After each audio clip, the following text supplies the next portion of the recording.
What is going on, guys? This is Apex the Entertainer, and my goodness gracious, prepare to be ridiculously entertained. As always, I'm very excited for this one. You're actually really going to be entertained. If you thought I didn't mean it last time, man, do I mean it this time? Because we are talking biggest brain, okay? Now I know what you're thinking. We talk big brain a lot on this channel, but now we're talking biggest brain. Do you have any idea? Okay? Look at the size. Look at the glorious size of that brain. My God, gorgeous. We're talking leader. I say that he's the focal card of this deck, but he's really not. It's just a big brain deck all around. I don't know if you guys are familiar with Ben Brode's, I think it's called Butthead deck, but it's the idea of just kind of messing with your opponent, right? Similar idea here, except we're going full lockdown, okay? Because how do you beat your opponents, folks? I'll tell you how. Don't let them play. Problem solved, okay? Don't let them play the game, all right? Easy peasy, donezo. And that's what we do. So first and foremost, we got leader here. On reveal, copy all cards your opponent played this turn, but on your side. Meaning that if you're ahead in points by the time you play this card, you are guaranteed to win for the most part, right? Sub some variables. Okay, there's a few variables you got to consider, but that's why we got the biggest brain here. Down the line, we've got Domino, Green Goblin, Storm, Cosmo, Rhino, Polaris, Spider-Man, Enchantress, Crossbones, Hobgoblin, Professor X, and Leader. There's not much to talk about here. You just got normal lockdowns, right? We want to box our opponent out, and then we've got great shutdowns like Cosmo and Enchantress to avoid dealing with on-reveal or ongoing focused decks. But as I've said before, nobody watches for more than 2 minutes, so let's just hop right into it. And man, oh man, am I excited. I'm going to tell you right now, I'm so excited for the big brain. It's going to be ridiculous. Okay. Central Park, add a squirrel to each location. Doesn't do anything for us. That's okay. That's an aesthetic looking blade. Merch. Always lucky. We got Domino for T2. And by T2, I mean turn 2. We're talking biggest brains, so I'm the hell is that called? Yeah, we're talking biggest brain. Okay, so what do you got for us, Merch? Morbius. Okay, so obviously we're dealing with one of your normal discard decks. Add a ninja to each side with -2 power. Okay, beautiful. So this is a perfect example of where his board, Merch's board, is already getting pretty stacked up. So we have the opportunity to lock him down a little bit, which is exactly what we're going to do. So we're going to play Green Goblin into this rightmost zone. There we go. So he played another card there. So now we already know that that zone is filled up. If you guys don't know, a really, really, really big part of this game, in my opinion, is, don't blow your load. Okay? Don't blow it. We don't blow the load here at Apex Entertainment, and I highly recommend that you don't do it yourself. And that's exactly what I'm forcing him to do. I am forcing him to... There you go. Sweet and simple. So now we're probably going to avoid Polaris. Because then she's going to give him an opportunity to clear out this zone a little bit. Although, there's a good chance we just fill up. Now, statistically speaking, it's to our disadvantage if we play Polaris. So I feel like he's most likely going to play something in this middle zone. I could be wrong, though. Let's Spooderman in this leftmost zone. Okay, so this is okay. This is definitely okay, and I'll tell you why. So now that Hellcow has been played there, we're going to go ahead and throw Hobgoblin in, and we know, now it's important to note, okay, if you decide to copy, to steal my deck layout, if you decide that it feels right for you to do that, it's worth noting that Hobgoblin, if you play him and a fourth card gets played in the opposite zone, as you might imagine, you just get stuck with him, and that's no bueno. But when I play Spider-Man into this leftmost zone, we know that there's no opportunity to play a fourth card here, so we're going to just throw Hobgoblin there, and again, we're locking down another zone where he's stuck, capped on points. This is, oh, man, I'm telling you, I'm getting Italian fingers because I'm that excited, okay? I'm that excited. Because this deck is so great. Like, this guy is boxed out for his 6th turn now. He can't play the game. And I'll tell you what, folks, you know how you beat him? You don't let him play. Okay? You just don't let him play. What's he gonna do? What's he gonna do? Yeah, that's what you're gonna do, Merch. That's what you're gonna do. Get out of my face, Merch. My God. Biggest brain, folks. That is what the biggest brain does. What a glorious intro. What a glorious intro to Big Brain. This deck is so much fun. So much fun. I'm telling you, if you guys really want to just sit there and feel like you're a horrible person, but like enjoy it, you know, then you should really play this deck. All right, turn 1, not a Tostada, but we'll get Domino on turn 2. Obviously, Domino is just kind of throw in, right? Because we do want some consistency here. It is one of those decks where I will say if things don't go your way, it feels rough, right? You can feel like, because it's not a very high value deck in overall, right? You have to outplay your opponent to win. You can't just win with raw numbers. Okay. That's an ongoing.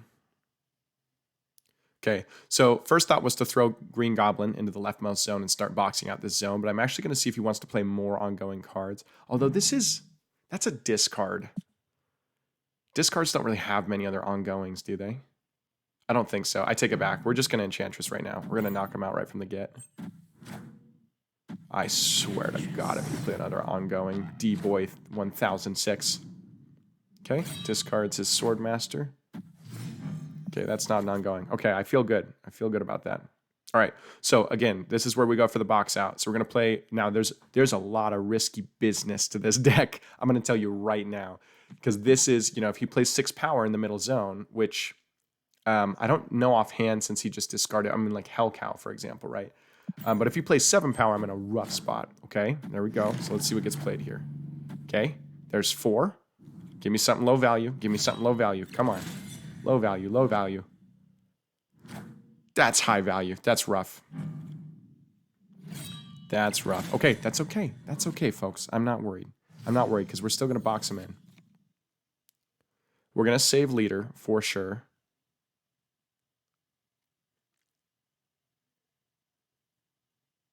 Okay. So here's what we're going to play Polaris over here because we know that we'll pull a card over so that Green Goblin doesn't get stuck on our side. So we're playing Polaris first, just in case he would have played 2 cards there. So this is a prime example of what I'm talking about. We would have been stuck with that Green Goblin if I didn't play Polaris first. My God. What a great example of big brains. So pull him over. Green Goblin to fill out his zone with a -3. Man, this deck, I'm telling you guys, next level stuff. Okay, you know what? You know what else is big brain? Knowing when you've lost. Okay, taking the time to go, you know what? I'm a big man. I'm going to swallow my pride. And we're going to put in a retreat. That way we only lose 1 point. I'm keeping that in there. I'm telling you right now, I'm keeping that in there because that was still a good example of how crazy this deck can be. We just got a little stuck, right? Again, as I said, risky business, okay? You don't make progress without risks. Little life tip here from Apex Entertainment, okay? When you play a card here, double your power. Excuse me, double its power. All right, well, I'd like to lock that zone down early, I think. Always lucky. You know what? I'm not going to, because I have a strong feeling that he's going to throw something into that leftmost zone. Okay, wrong call. Sunspot, huh?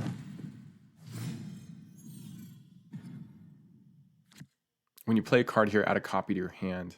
Ooh. Yeah, let's do it. Let's do it. So again, Green Goblin is a great example of a top-notch card for cloning Vats, right? Because now he's going to be stuck with less space to utilize cloning Vats, in addition to me getting more and more Green Goblins. So we're gonna throw him right back in there. Not even taking 2 seconds to see if that was the right call, because I feel so confident that that's my best value. And again, lock down that zone. So now he's real stuck there.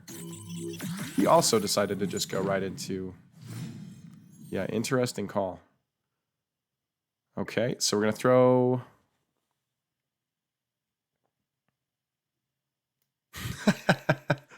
Yeah, that's a rough go, right? Because now he doesn't get to use any more cloning Vats. Again, man, I love this deck. It feels good the way that you win, because you know it's so nasty.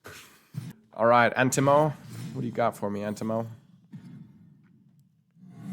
Subterranea, shuffle 5 rocks into each deck. That's kind of annoying. It's actually pretty rough for our deck because our deck does work in pieces and parts that have to kind of work together, right? There's very specific combos. Storm goes right into Crossbones, for example. Spider-Man goes right into Professor X. Like this was, I put some thought into this, okay? All right, if you didn't know, I put some thought into this. You'll see those combos, don't worry. This is definitely a deck that I will be spotlighting again in the future and adjusting over time. We will always have a biggest brain deck. I can promise you that. Okay, we're actually going to just throw Storm in mid. We're going to throw Storm in mid. And again, the idea here behind Storm, right, is now that we already know we have more value in the middle zone, we're locking it down early. Again, kind of a risk, right? Because if he throws a high value card in middle, now we might be a little bit more stuck than we think. But that looks like that's not what happened. He's excited to destroy those cards twice. That's a mistake, just so you know. You're going to see it in a second, because I believe that when he destroys those cards, he's going to re-destroy Winter Soldier, which is fine if he plays Venom. It's not fine if he plays Carnage. Man. It's not very fun, is it? What are the chances he plays a high-value card in mid? I don't think it's that good. We're going to throw Enchantress here, and then we're going to Hobgoblin left side next turn. He threw nothing out at all. Interesting call. He just wanted Sunspot stats. I don't think that was the right call.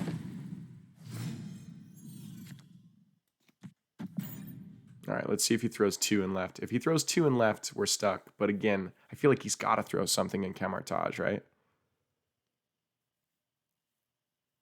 All right, Antimo. Feeling frisky here. And by that, I mean I'm excited to play the game. Don't get any ideas, okay? Oh, goes for a lockdown. Hit me with his own big brain play? Excuse me? What a champ. GG's, though. Okay, we win. We're snapping.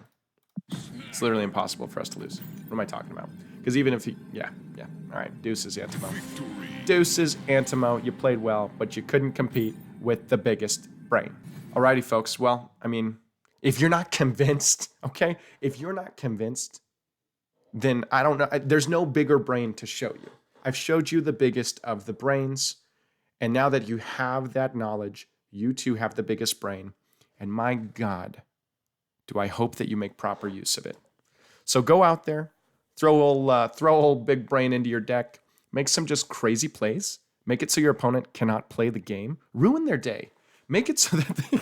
I'm kidding, okay? I want everybody to have a great time playing Marvel Snap, the game that I love so much. But of course, while you're doing that, while you're making crazy big brain decks, please take the time to subscribe. A little likesy poo, you know, little, who knows, maybe notifications get turned on. Things could get wild. That's all I'm going to say. But until next time, folks, I appreciate you all.